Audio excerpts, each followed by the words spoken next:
नमस्कार साथियों, स्वागत है आपका श्री जी क्लासेस में। आज से हम कक्षा 12 की पाठ्यपुस्तक राजनीति विज्ञान की जो द्वितीय भाग है स्वतंत्र भारत में राजनीति को पढ़ना प्रारंभ करेंगे। और इसमें जो आपके पाठ्यक्रम में शामिल अध्याय हैं उनको अपने दो प्रकार से पढ़ेंगे। सबसे पहले हम जो लेसन है आपका अध्याय है उसकी एक रूपरेखा जानेंगे, जिसमें हम पाठ्यक्रम में शामिल आपके अध्याय में शामिल मुख्य बिंदुओं की चर्चा करेंगे। और द्वितीय वीडियो में हम उस पाठ के अंतर्गत आए हुए समस्त बिंदुओं को विस्तार से चर्चा करेंगे। अभी हाल ही में हुए एशिया कप फाइनल में एसीसी प्रमुख मोहसिन नकवी से भारतीय टीम ने ट्रॉफी लेने से इनकार कर दिया। क्या आप जानते हैं ऐसा क्यों हुआ? तो क्या भारत और पाक के बीच ये जो संबंध हैं ये पूरे समय में ऐसे ही चले आ रहे हैं?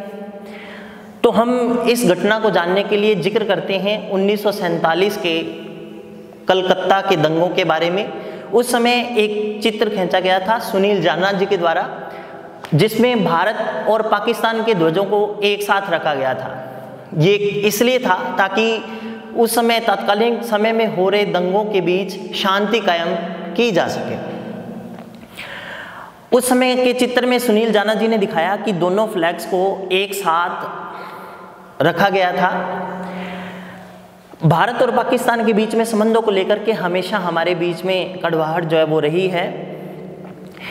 क्या ये चुनौतियां आज़ादी के समय की है? जी हाँ, ये चुनौतियां भारत जब आज़ाद हुआ था 15 अगस्त 1947 तब की ये चुनौतियां चली आ रही हैं। भारत आज़ाद हो रहा था 14-15 अगस्त की मध्य रात्रि को, और भारत को सामना करना था प्रमुख चुनौतियों का। कक्षा 12 के प्रथम अध्याय राष्ट्र निर्माण की चुनौतियों में हम इसी बात का जिक्र करेंगे कि स्वतंत्र भारत में ऐसी कौन सी चुनौतियां थी जिसका भारत को सामना करना था और किन परिस्थितियों में हमारा भारत जो है वो आज़ाद हुआ। अध्याय की शुरुआत होती है भारत के प्रथम प्रधानमंत्री श्री जवाहरलाल नेहरू जी के भाषण से, जो उन्होंने संविधान सभा में 14-15 अगस्त मध्य रात्रि को दिया था, जिसको आप ट्रिस्ट विद डेस्टिनी के नाम से जानते हैं। जिसमें नेहरू जी ने तत्कालीन समय में भारत के समक्ष जो चुनौतियां थी उनकी बात की और भारत के उद्देश्यों को सबके सम्मुख रखा। सभा में एक और बात की सहमति बनी कि जो संविधान सभा के अंतर्गत संविधान का निर्माण हुआ था और इसमें एक ऐसी सरकार का निर्माण करना था जो लोकतांत्रिक तरीके से चलाई जाए। और एक अन्य बिंदु को भी ध्यान में रखा गया कि स्वतंत्र भारत में जो संविधान बनाया गया है उसमें सभी वर्गों को शामिल किया जाए, प्रत्येक वर्ग को ध्यान में रख करके विकास किया जाए, जिसमें विशेष रूप से कमजोर वर्ग वाले लोग, वंचित लोग और अल्पसंख्यकों का विशेष ध्यान रखा जाए।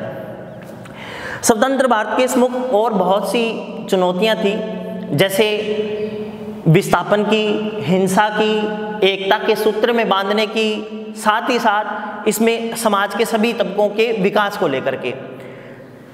एक तरफ भारत आज़ाद हो रहा था, दूसरी तरफ कुछ अन्य समस्याएं भी भारत के साथ जुड़ी हुई थी। जैसे भारत में आप सभी जानते हैं भारत में उस समय 565 रियासतें थी, तो रियासतों का जो विलय भारत सरकार में करना, भारत संघ में करना, ये भी अपने आप में एक जटिल समस्या थी, जिसको लेकर के वीपी मेनन, सरदार वल्लभ भाई पटेल और जवाहरलाल नेहरू जी समेत अनेक नेताओं ने प्रयास किए और विभिन्न प्रकार की वार्ताओं से राजाओं को भारत संघ में शामिल होने का आग्रह किया, जिसमें अधिकतर जो रजवाड़े हैं वो 15 अगस्त 1947 तक शामिल हो गए थे।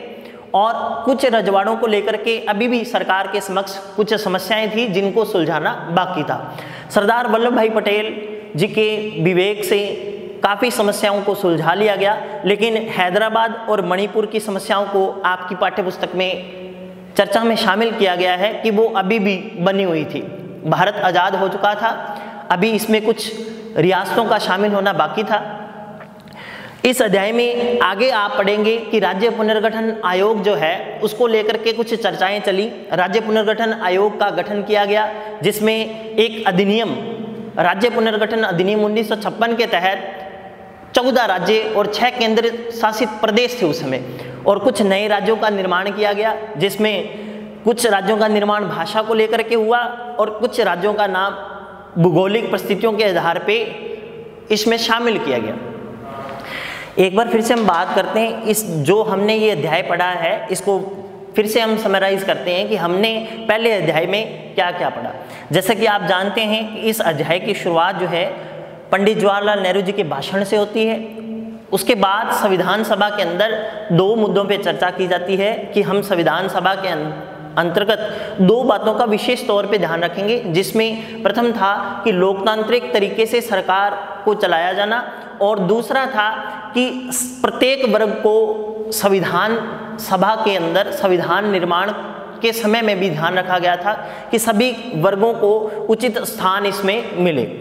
आगे चल करके आप देखते हैं इस अध्याय के अंदर कि राष्ट्र निर्माण की चुनौतियों को लेकर के बात की कि भारत के समक्ष कौन कौन सी चुनौतियां थी, जिसमें से प्रमुख थी एकता के सूत्र में बांधने की चुनौती और दूसरी थी लोकतंत्र कायम करने की चुनौती। अन्य जो चुनौती थी समाज के सभी तबकों को साथ में लेकर के सबका विकास किया जाए। फिर आप देखते हैं रजवाड़ों का जो विलय है उसको लेकर के प्रमुख समस्याएं थी। विभाजन हुआ, विस्थापन के बाद में उनके परिणाम हमारे सामने आए और इसी के साथ साथ समस्याओं के प्रति सरकार का क्या नज़रिया था, सरकार इसे किस प्रकार से देख रही थी, इनकी चर्चा की जाएगी। आगे अध्याय में आप राज्य पुनर्गठन आयोग के बारे में, अधिनियम के बारे में और नए राज्यों के निर्माण को लेकर के भी आप इस अध्याय में पढ़ेंगे। धन्यवाद।